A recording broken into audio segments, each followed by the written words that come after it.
Ito po yung aking anak at mga apo. Yung anak kong promotor sa kalokohan.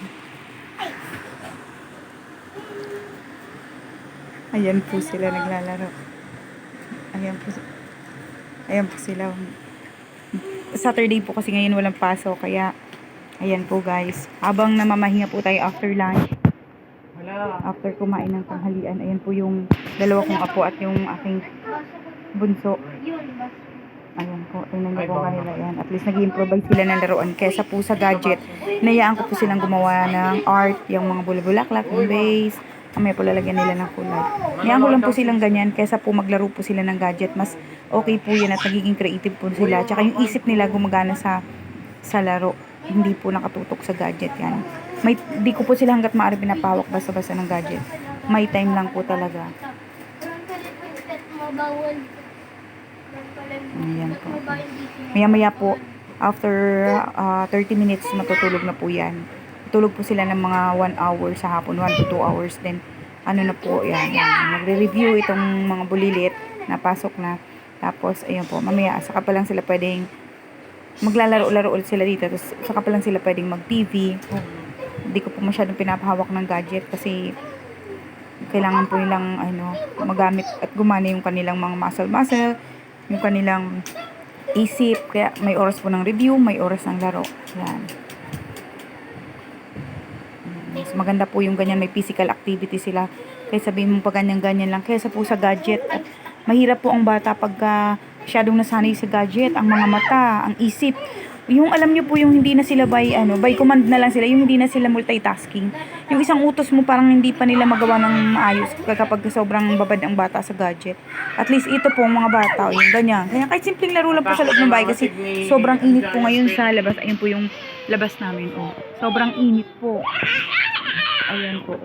At least dito po sa loob ng bahay, nakakapaglaro po sila ng ayan po, ng maayos. Kahit paano, ayan oh.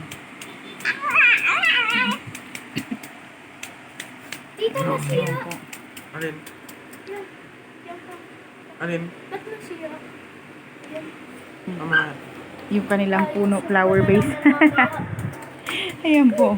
Sira po. Ang laki lang po niya, matangkad pa po sa akin. Nasa 5'6" na po siya, pero 12 years old, kaka-12 lang po niya. 10 years old ako.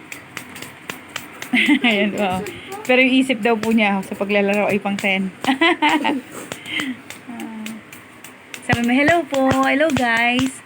Kiel, dali, batiin mo sila, Kiel. Ikaw, Kuya Sayo. Dali, bebe. Wala po. Hello guys. Shout out po sa mama mo. Dali, shout out sa mama mo. Nanonood yung mama mo. Shout out po sa mama mo. Sasabihin mo sa mama mo? Mag-iingat po kayo. Ingat po kayo. Palagi, mag-pray. Mag-pray po palagi. Huwag magpapagutom at pupuyat masyado. Ayun naman po yung aking pangalawang anak. Pero panganay na lalaki kasi babae po yung panganay ko. Anak, mag-hi ka naman, anak. Ayan po. Katatapos nang gumawa ng kanya, nag-prepare ng pang-thesis niya. Mamaya-maya po ayun ang kanyang opisina, yung computer. Dam po yan halos pag nagawa ng thesis na uubos yung oras niya. Okay lang po kasi at least ngayon maaga na po siyang natutulog kasi sabi ko po biglang time yung pagpapahinga. Hindi kasi kahit na sabihin po natin focus sa pag-aaral, kailangan pa rin po ng katawan natin ng energy, source ng energy, ng strength at saka ng Kagat. tulog. Ayan po. Kaya binabalansi ko po yung oras nila. Ayan po. Ayan po. Mga naglalaro, yung mga ginagawang punching bag po yung aking mga tuhod. Oh.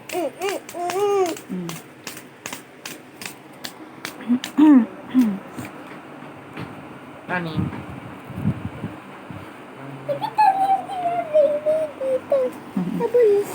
Ayan na. Mahihain ang kuya.